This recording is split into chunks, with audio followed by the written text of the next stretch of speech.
Bapak Ibu Saudara yang dikasihi Tuhan, kita bersama-sama akan merenungkan Sabda Tuhan sebagai permenungan pemahaman Alkitab kita pada minggu ini.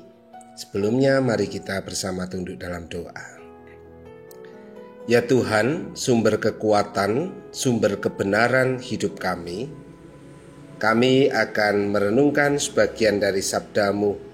Kiranya Roh Kudus menuntun, menolong kami, agar kami dapat mendengarkan, merenungkan, dan pada akhirnya dapat kami lakukan setiap sabda-Mu dalam kehidupan kami. Di dalam Tuhan Yesus kami berdoa. Amin. Bacaan kita pada minggu ini terambil dari Injil Yohanes pasal 15. Injil Yohanes pasal 15 ayat 1 sampai 8 yang demikian. Akulah pokok anggur yang benar dan Bapakulah pengusahanya. Setiap ranting padaku yang tidak berbuah dipotongnya, dan setiap ranting yang berbuah dibersihkannya supaya ia lebih banyak berbuah.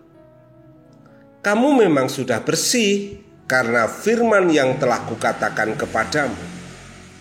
Tinggallah di dalam aku dan aku di dalam kamu. Sama seperti ranting tidak dapat berbuah dari dirinya sendiri kalau ia tidak tinggal pada pokok anggur. Demikian juga kamu tidak berbuah jikalau kamu tidak tinggal di dalam aku. Akulah pokok anggur, dan kamulah ranting-rantingnya. Barang siapa tinggal di dalam aku, dan aku di dalam dia, ia berbuah banyak. Sebab di luar aku, kamu tidak dapat berbuat apa-apa. Barang siapa tidak tinggal di dalam aku, ia dibuang keluar seperti ranting dan menjadi kering. Kemudian dikumpulkan orang dan dicampakkan ke dalam api lalu dibakar. Jikalau kamu tinggal di dalam aku dan firmanku tinggal di dalam kamu, mintalah apa saja yang kamu kehendaki dan kamu akan menerimanya. Dalam hal inilah Bapakku dipermuliakan, yaitu jika kamu berbuah banyak, dan dengan demikian kamu adalah murid-murid. Bapak Ibu Saudara yang dikasihi Tuhan, apa yang baru saja kita dengar akan saya awali dengan sebuah ungkapan dalam ungkapan Jawa yang begini.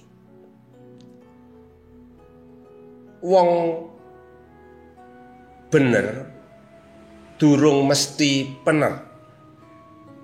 Wong pener durung mesti apik. Wong apik durung mesti ditampa wong akeh. Yang kalau dalam terjemahan bahasa Indonesianya demikian. Orang benar belum tentu tepat, dan orang tepat belum tentu baik, dan orang baik belum tentu diterima banyak orang. Maksudnya begini. Orang benar, ya memang benar, tetapi dalam sebuah komunitas atau dalam konteks, dalam situasi tertentu, belum tentu kebenaran itu tepat untuk diperlakukan.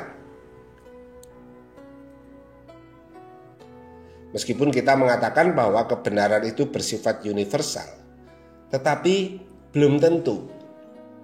Dalam situasi tertentu, misalnya nih, ada orang yang ternyata sedang duduk di depan rumah, tahu ada pencuri yang sedang lari terbirit-birit karena dikejar banyak orang. Dan yang mengejar itu ya ada yang membawa senjata tajam, ada yang membawa benda-benda tumpul. Ya, bisa dibayangkan ketika pencuri itu kemudian masuk ke rumah Anda sembunyi, Anda kemudian mengatakan, pencurinya ada di dalam rumah saya.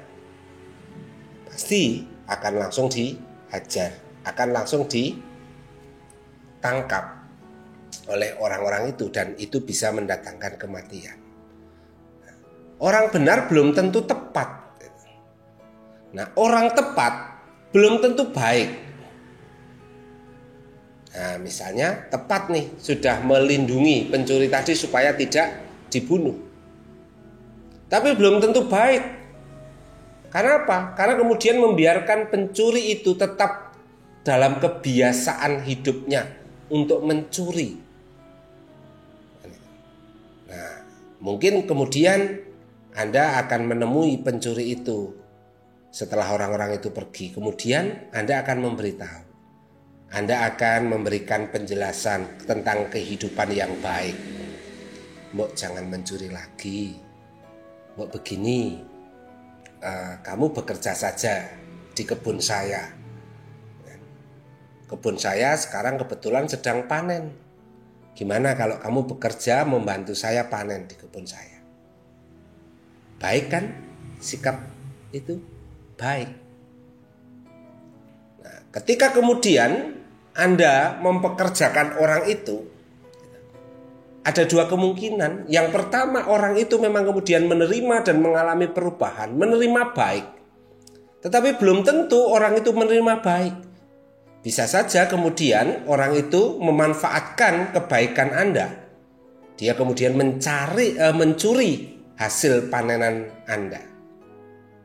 Demikian pula untuk kalangan orang banyak. Ketika Anda melindungi pencuri tadi, merubah pencuri tadi, memang mungkin menjadi baik, menerima dia menjadi pekerja. Orang banyak tuh kemudian gak terima. Oh, kamu ternyata melindungi pencuri itu. Kamu juga ikut bersalah. Nah, itulah Bapak Ibu. Orang benar belum tentu tepat. Orang tepat belum tentu baik, dan orang baik belum tentu diterima oleh banyak orang. Tapi pada prinsipnya, kebenaran dan kebaikan itu harus menjadi kunci dasar dalam kehidupan orang Kristiani. Kebenaran dan kebaikan tidak boleh ada nilai tawarnya, harus tetap. Itulah salah satu yang disebut dengan buah-buah roh. Itu ada kebenaran, ada kebaikan. Tidak boleh ditawar. Namun pertanyaannya adalah, bagaimana jika kemudian kita sudah tahu bahwa itu adalah sebuah kebenaran, tetapi kita sulit untuk melakukannya, untuk memberlakukannya. Kita tahu bahwa ini adalah sebuah kebaikan yang harus saya lakukan, tetapi saya sulit untuk memberlakukan kebaikan itu. Apa yang sebenarnya seringkali membuat kita sulit untuk memberlakukan kebenaran dan memperlakukan kebaikan itu? Bapak Ibu Saudara yang dikasihi Tuhan, sabda yang sudah kita dengar tadi menjadi dasar permenungan kita bahwa tujuan Tuhan memanggil setiap kita, memilih setiap kita adalah berbuah. Di dalam ayat yang terakhir, dalam hal inilah Bapakku dipermuliakan, yaitu jika kamu berbuah banyak, dan dengan demikian kamu adalah murid-murid. Ketika kita menghadirkan buah-buah kebenaran, buah-buah kebaikan, akan nampak bahwa kita ini adalah murid-murid Tuhan. Dan ketika nampaklah bahwa kita ini murid-murid Tuhan, semua itu bermuara bagi kemuliaan nama Tuhan.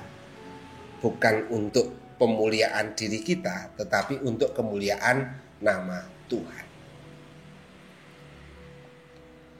Supaya kita bisa berbuah, sehingga kita diketahui bahwa kita ini murid Tuhan dan bermuara bagi kemuliaan nama Tuhan.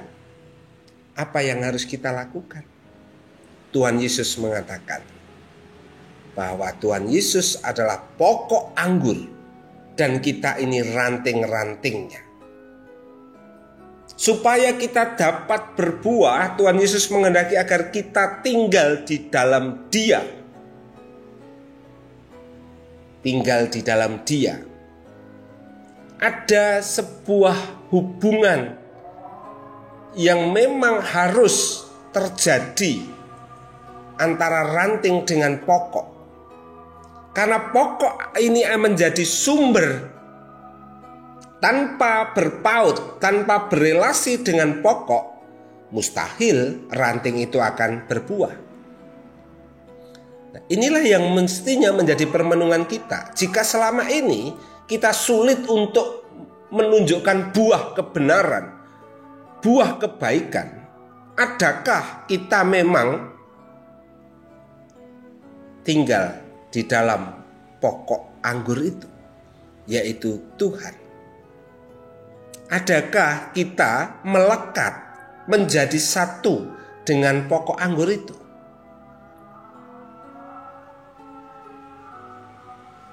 Orang Jawa sering mengatakan miyur. Miyur itu kemudian ragu-ragu. Kemudian orang itu menjadi bimbang.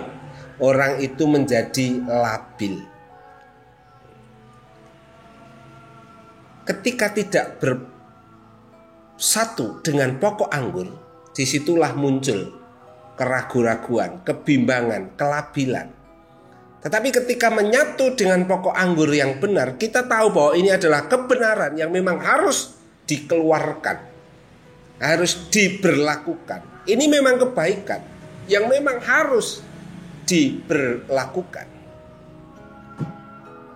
Dalam situasi pandemi saat ini, bicara tentang kebenaran, bicara tentang kebaikan juga menjadi tantangan tersendiri. Kita diajak untuk memberlakukan kebenaran, bukan kebohongan, bukan hoaks. Kita diajak untuk memberlakukan kebenaran tentang peraturan-peraturan. Kita diajak untuk memberlakukan kebaikan tentang kepedulian, tentang bela rasa, tentang empati terhadap sesama. Jika kita enggan untuk memberlakukan kebenaran, mengatakan tentang kebenaran, jika kita enggan untuk menyatakan kebaikan, mari kita bertanya pada diri kita sendiri, kenapa? Adakah saya memang menyatu dengan pokok anggur saya, yaitu Tuhan Yesus? Buah itu sudah semestinya nampak jika kita memang mengakui bahwa kita menyatu dengan pokok anggur. Jika tidak, Tuhan Yesus mengatakan, barang siapa tidak tinggal di dalam aku, ia dibuang keluar seperti ranting dan menjadi kering. Kemudian dikumpulkan orang dan dicampakkan ke dalam api lalu dibakar. Kita tidak akan menjadi apa-apa dan bukan siapa-siapa ketika kita tidak menyatu dengan Kristus. Tetapi ketika kita betul-betul menyatu dengan Kristus, yakinlah kita bisa melakukan apapun tentang kebenaran, tentang kebaikan. Sebab Tuhan mengatakan, jikalau kamu tinggal di dalam aku dan firman-Ku tinggal di dalam kamu, mintalah apa saja yang kamu kehendaki dan kamu akan menerimanya. Minta. Ketika kita mau melakukan kebenaran, ketika kita mau memberlakukan kebaikan, mintalah Tuhan. Maaf Bapak Ibu. Tuhan, aku mau melakukan kebenaran ini. Aku mau menyatakan kebenaran ini. Tuhan, aku ingin memberlakukan kebaikan ini. Mintalah. Maka Tuhan yang akan memberikannya. Dan kita akan menerima pertolongan dari Allah. Selamat melekat, menyatu dengan pokok anggur. Niscaya kebenaran, kebaikan nampak dalam kehidupan saudara. Tuhan memberkati. Mari kita berdoa. Ya Tuhan Yesus, pokok anggur hidup kami. Terima kasih ketika saat ini Engkau mengingatkan kepada kami bahwa hidup kami sesungguhnya tidak akan membuahkan kebenaran dan kebaikan jika kami tidak melekat pada Engkau. Karena meski kami ingin menyatakan kebenaran dan kebaikan, namun kami akan mengalami kebimbangan, kelabilan, keraguan-raguan tatkala kami tidak melekat pada Engkau, yang pada akhirnya semua hanya sebatas keinginan semata. Oleh karena itu, kiranya Engkau menolong kami agar sabdamu menopang niat kami. Kami awali dengan tetap melekat pada Kristus, sumber kebenaran dan kebaikan hidup kami, dan dapat kami wujud nyatakan dalam kehidupan bersama dengan orang-orang di sekitar kami, untuk kami menyatakan kebenaran dan kebaikan, secara khusus di dalam masa pandemi COVID-19 ini. Dalam Tuhan Yesus kami memohon berkat. Amin.